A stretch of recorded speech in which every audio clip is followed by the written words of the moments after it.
Assalamualaikum warahmatullahi wabarakatuh. Di sini saya akan mempresentasikan tentang reaktor nuklir dan penggunaan radioisotop. Sebelum saya menjelaskan materi terlebih dahulu, saya akan memperkenalkan diri saya terlebih dahulu. Perkenalkan, nama saya Sari Fitri Zawanis dengan NPM 2019-42-5013. Baiklah, kita akan menjelaskan materi tersebut. Pertama-tama, ada pengertian reaktor nuklir.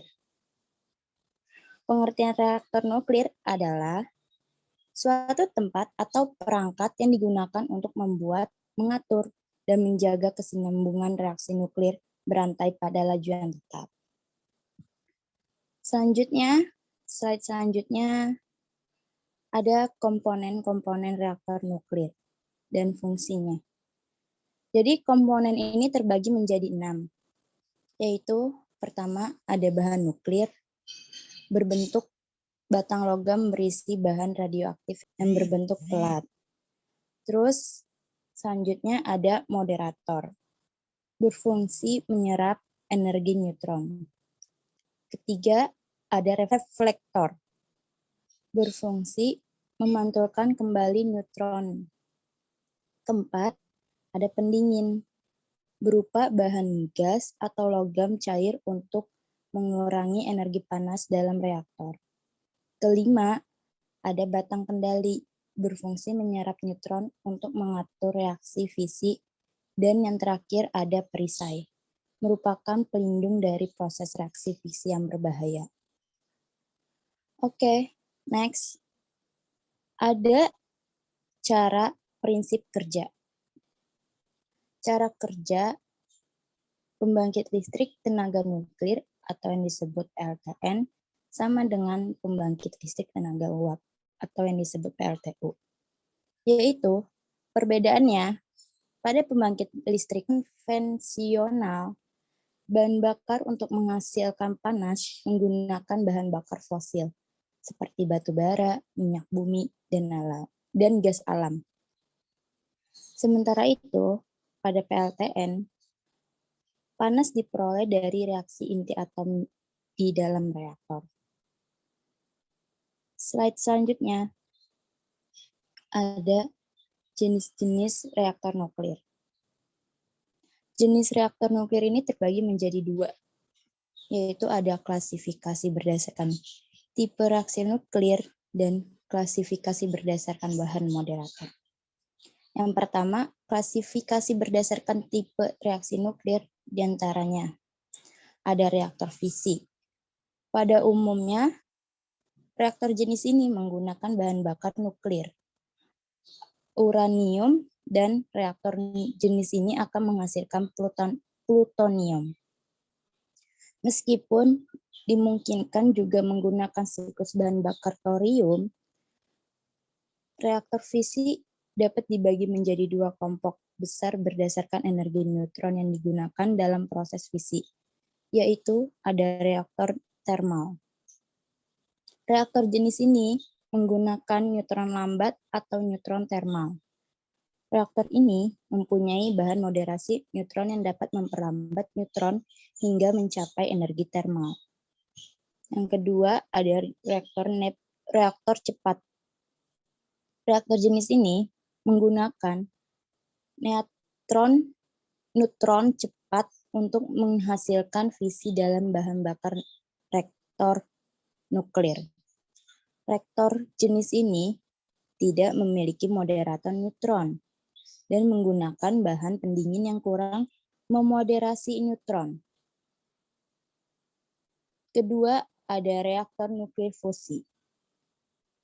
Reaktor nuklir fusi adalah suatu instalasi untuk mengubah energi yang terjadi pada reaksi fusi menjadi energi panas atau listrik yang mudah dimanfaatkan.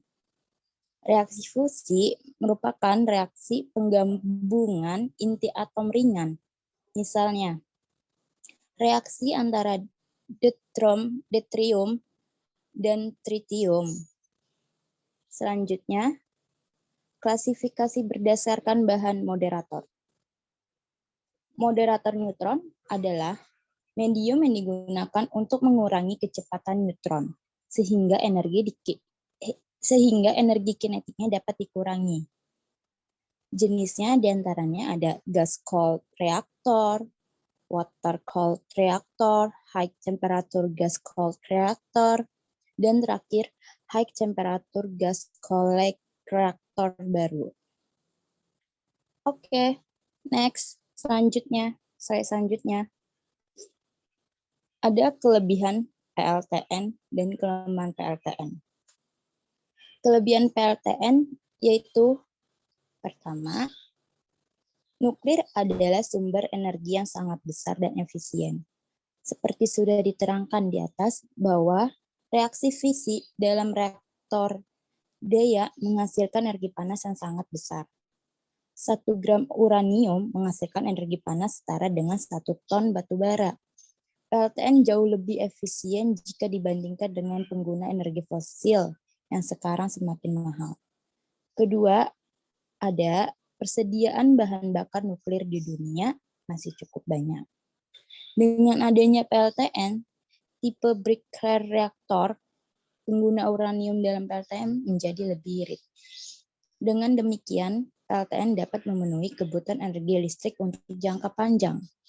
Dan yang terakhir, ada volume limbah nuklir relatif sedikit.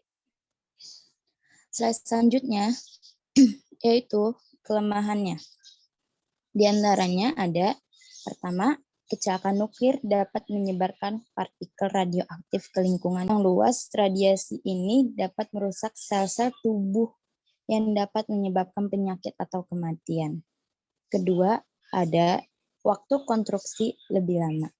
Dan yang terakhir, ketiga, jika terjadi ledakan, terus waktu sangat lama untuk recovery atau pemulihan. Materi selanjutnya adalah radioisotop. Radioisotop adalah suatu isotop memancarkan zat radioaktif atau memiliki energi nuklir yang berlebihan, sehingga membuatnya tidak stabil. Slide terakhir yaitu penggunaan radioisotop. Penggunaan radioisotop ini terbagi menjadi 5 bidang. Di antaranya, pertama ada radioisotop dalam bidang kedokteran, yaitu untuk mendeteksi kerusakan jantung dan otak, mematikan sel kanker atau tumor, dan mencari ketidaknormalan diabetes dan anemia. Yang kedua, ada radioisotop dalam bidang pertanian, yaitu untuk membuat benih tumbuh lebih unggul dan penyerapan pupuk dengan sempurna. Yang ketiga, ada radioisotop dalam bidang industri, yaitu untuk memeriksa cacat logam, pengawetan kayu, lampu menyala lebih terang, serta mendeteksi kebocoran pipa. Yang keempat, radioisotop dalam bidang hidrologi, yaitu untuk menguji kecepatan aliran sungai. Yang terakhir, ada radioisotop dalam bidang sains, yaitu untuk mempelajari keseimbangan dinamis, reaksi esterifikasi, mekanis reaksi fotosintetis. Oke, demikian yang dapat saya sampaikan. Semoga bisa bermanfaat bagi kita semua. Apabila ada tutur kata yang kurang berkenan, saya mohon maaf. Wassalamualaikum warahmatullahi wabarakatuh.